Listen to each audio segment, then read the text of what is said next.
guys, boy, Benny. So there was this really charming old time in American history when we would judge our presidents based on what they said and what their actions were, and we weren't trying to lock our presidents up. We weren't trying to create lawfare against our presidents or stage false flags against them and their supporters. And so anyway, you rewind the clock back to when Barack Obama was president, and Barack Obama in a speech said that to business owners, you didn't build your business. It sounded like this.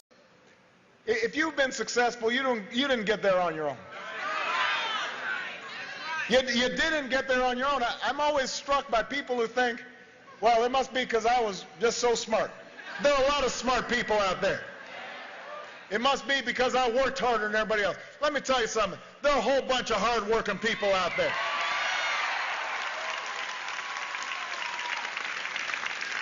If you were successful, somebody along the line gave you some help. There was a great teacher somewhere in your life. Somebody helped to create this unbelievable American system that we had that allowed you to thrive. Somebody invested in roads and bridges. If you got a business, you didn't build that. Somebody else made that happen. The internet didn't get invented on its own. So a lot of people were just like, wow, that sounds like a really dirty Marxist thing to say. It sounds like Barack Obama's a communist, and those people, of course, would be proven right. But the greater overall picture was that the Democrat Party that Barack Obama was bringing forward was a Democrat Party that didn't care about business owners, that didn't care about private business, that cared about the state, and that cared about collectivism and union. And laborers far more than they cared about ingenuity, entrepreneurship, or capitalism. So it was a very Marxist worldview that you actually don't own anything that you built. And that if you're rich, I mean, this very, very Stalinist viewpoint of Marxism, you are a kulak, right? If you are rich, if you have means, then you are a bad person. This is the same idea in the French Revolution. This is the same idea in the Soviet Revolution, in the USSR, the Maoist Revolution. It is a horrible idea. And it is a vicious, evil idea, and Barack Obama's right to be called on that. Yet, Barack Obama is actually, and his worldview, obviously permeating the Democrat Party all the way through to the very core, to the point that Barack Obama is, of course, in his third term now with Joe Biden, who's definitely not in charge. And they're going after Donald Trump for business practices, right? The common real estate practices. They're going after Donald Trump because they do not understand business, and more importantly, because they don't care. They actually hate the fact that Donald Trump is a billionaire. They hate the fact that Donald Trump is successful. They don't like private property. They don't like private ownership. They don't like capitalism. And so now the people who are capitalists are having to stand up and defend themselves. And one of those people is Kevin Leary, who's become quite a hero.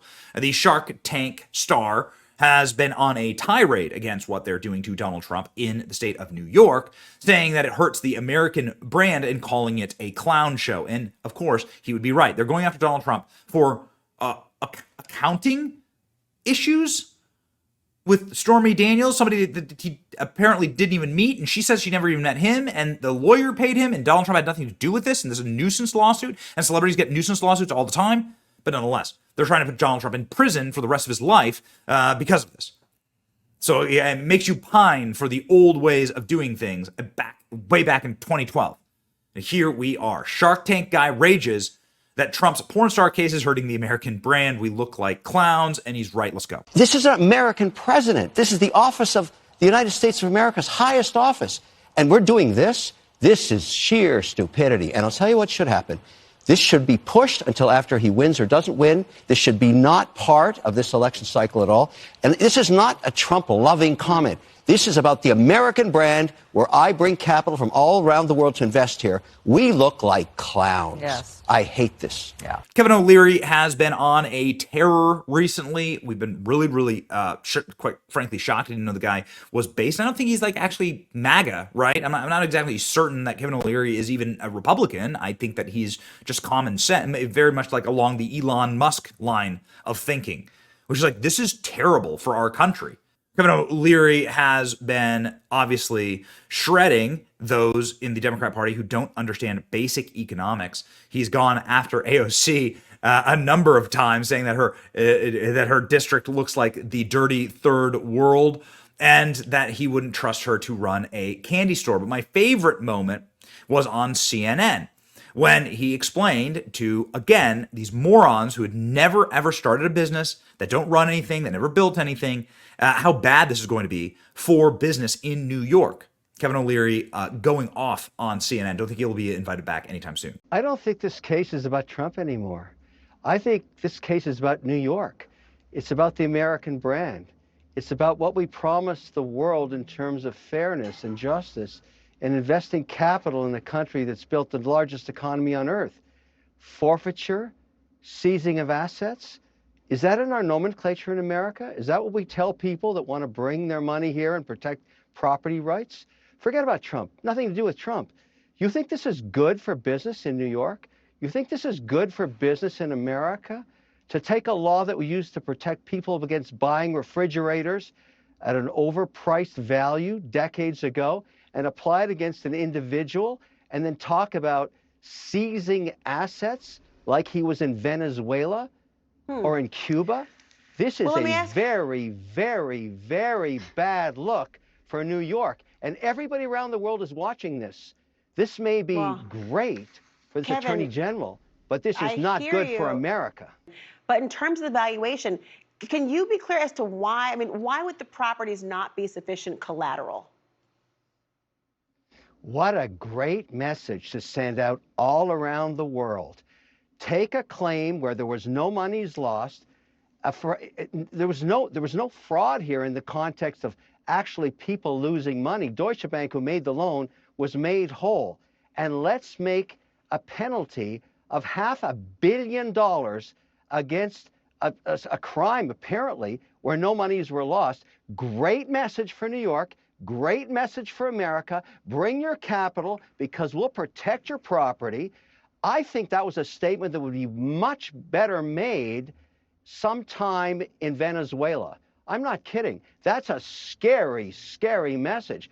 And by the way, there are no such thing as $500 million bonds. There are no $500 million bonds. Never been done before. Never. This law has never been applied. Forget about Trump. Nothing to do with Trump. Everything to do about America and the New York brand. So Donald Trump obviously is facing multiple trials in New York. There was a trial about Donald Trump's real estate empire, and they tried to bankrupt Donald Trump and steal his buildings, and that's ongoing right now. Kevin O'Leary said because of that, he's going to move all of his businesses out of New York. He says it's a loser state. California's a loser state, and I'm never going to invest in New York again. And I'm not the only person saying that. The issue here is, why wouldn't they do it to you? If they can do it to Donald Trump, why wouldn't they do it to you? There's a meme about Donald Trump saying, I'm just standing in the way of you. And that is exactly correct. Ladies and gentlemen, this is the problem. They don't understand the consequences of their actions. It's just craven power politics, and it's going to be destructive for these areas that are already suffering. Here we go. Doesn't matter what the governor says. New York was already a loser state. Like California is a loser state. There are many loser states because of policy, high taxes, uncompetitive regulation. It was already on the top of the list of being a loser state.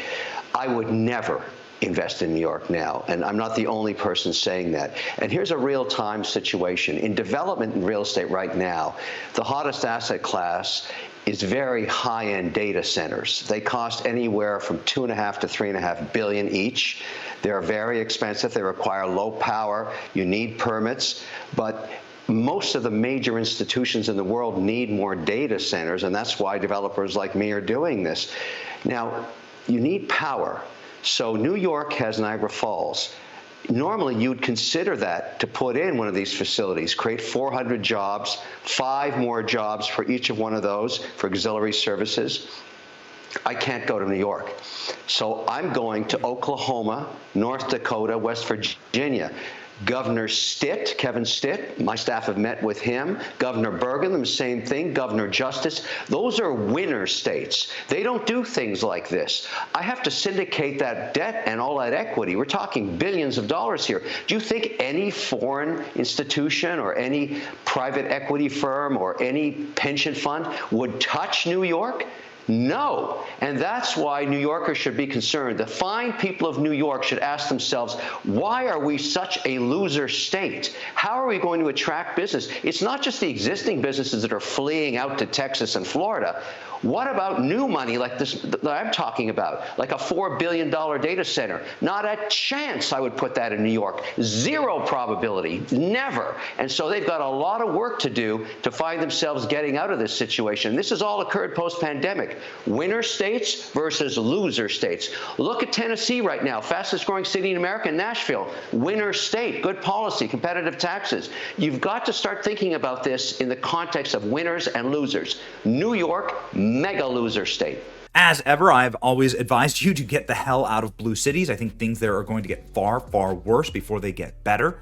Be prepared. I moved my business and my family down to Florida, and ladies and gentlemen, we're doing just fine. It's your boy Benny. Like, share, and subscribe, and get the hell out of blue Marxist cities. Clown Show. See ya.